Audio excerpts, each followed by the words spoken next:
Hello, everyone. Welcome to the Hypergamous Journey. I am Denise. At this channel, we discuss dating advice for women who are mature, women who would like to date and or marry, find partnership with a man of a higher economic or financial level than themselves, or at a bare minimum where they are financially. So yesterday, this is story time.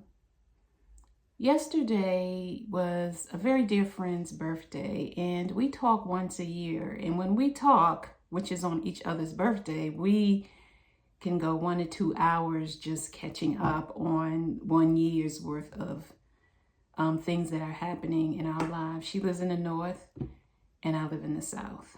And so one of the things that we talked about was dating. She's 63, I think. She turned 63.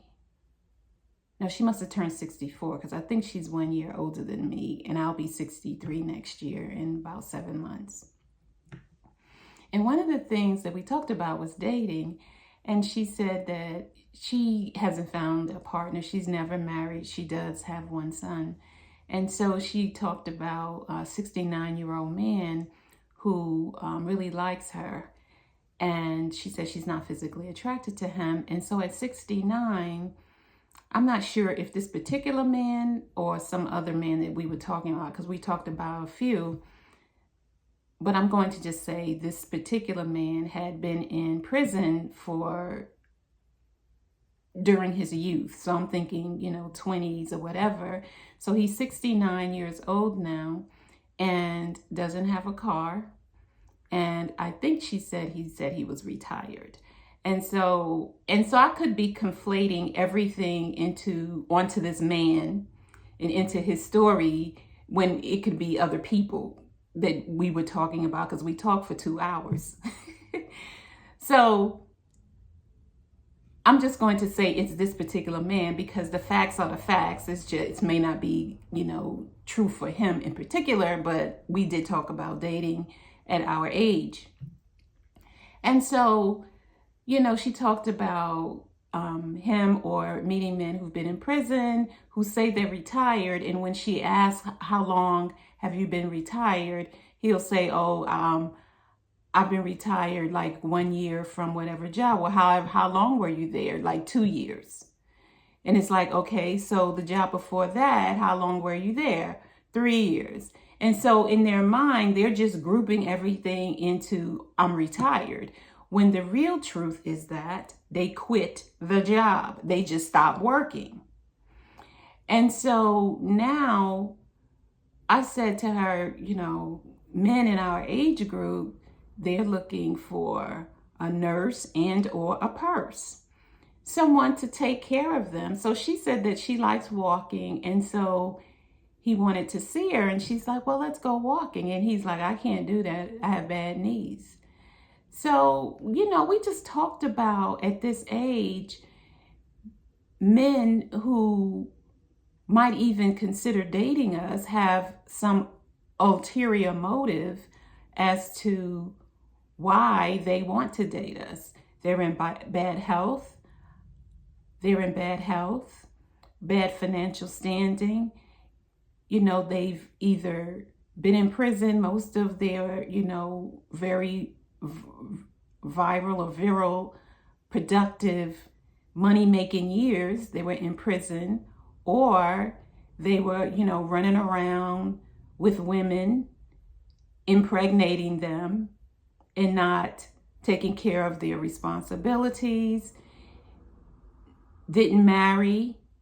didn't want to get married because they thought they would be young forever. And I know this is not true about all men, but we're talking about the men that she's meeting and some of the men that I'm meeting.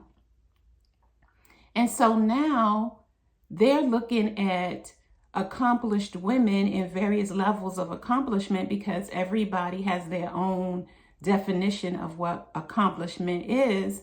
And in America, the Western world, accomplishment means, 6-figure salary, a 4 or 5 bedroom house with 4 or 5 bathrooms and gated community.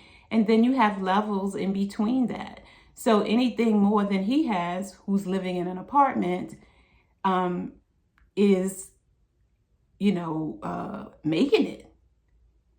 She can get him out of wherever he is and out of whatever predicament, living situation he is in. And then you factor in bad health and men thinking that they're going to be young forever and that they can catch, some 20-something-year-old or 30-something-year-old when you're 70, 69, 70 years old. It's like, let's be realistic about this. And so I've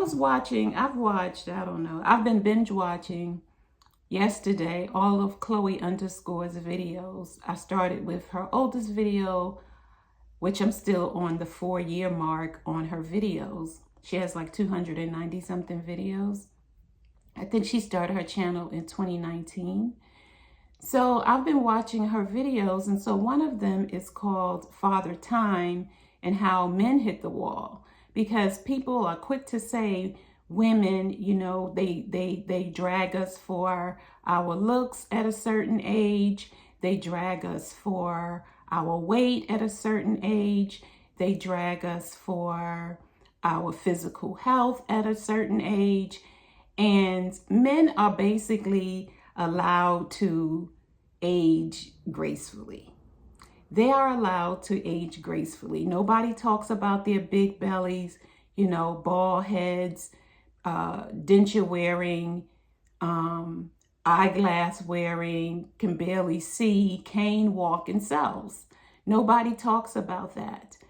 And, they are allowed to age. And she also mentioned about men who don't take care of their children, and how the daughter is expected to take care of her ailing father. I know in my own situation, my biological father died, and he was always close with his sisters. And so they expected my sister and I to contribute to his burial. Well, I told them, I said, I'm not contributing to his burial. My stepfather is whom I consider to be my father. And I told them that when they told me he had passed. I would have gone to the funeral had it been on a weekend, but they held it in the middle of the week, so I didn't go. And then some years later, I was visiting with his sisters, and one of them had the audacity to ask me to say, well, we're still paying for his funeral. It was maybe 2 or 3 years later, I don't know. We're still paying for his funeral. And I had to tell her, he wasn't a father to me. And I don't feel like I owe him anything. My stepfather filled in that place. And he's dead. Silence in the room. So it was his 2 sisters, about 3 of one of the sister's children, my cousin, and they are all adults. They were silent. I'm not going to give my hard-earned cash to anybody who wasn't there for me. Now, I did know his family, he did that, paved the way for my sister and I to know his family, and we still have relationships with them. But I was very clear, I was in my early 30s, I was very clear I didn't owe him anything, and that they were supposed to pay for his funeral because he did more for them than he did for us. So anyway, so I definitely can relate to that. And I'm sure other women on this channel, subscribers and viewers, can as well, about men, our fathers, who don't do anything for us. And then there's the expectation that when he's ill or needs help or assistance, that we drop what we're doing, our family obligations, and make room to take care of him, bring him into our homes. It's like it's not happening. Not with me. He's gone now. May he rest in peace. But I was clear I was not doing that. My mother, a totally different story. I'll move mountains for her. So So women are dragged. They are dragged for, the way they look, how they age, their weight, just everything. You're dragged if you're married. You're dragged if you're not married. You're dragged if you're a single mother. You're dragged if you're childless. So the best thing I can think of for us is just to get a thicker skin, stop listening, create affirmations around your weaknesses or the things that trigger you, and work like hell to excavate that from your thinking and from your life. So if you like this video, feel free to subscribe, like, comment, share, and I will see you in the next video. I also have a free dating guide that lists about 20 activities to help you get started dating if you need help dating, getting started dating again. And also check out the Affirmation Journals, beautiful, colorful ones on Amazon. Thank you for watching. Bye.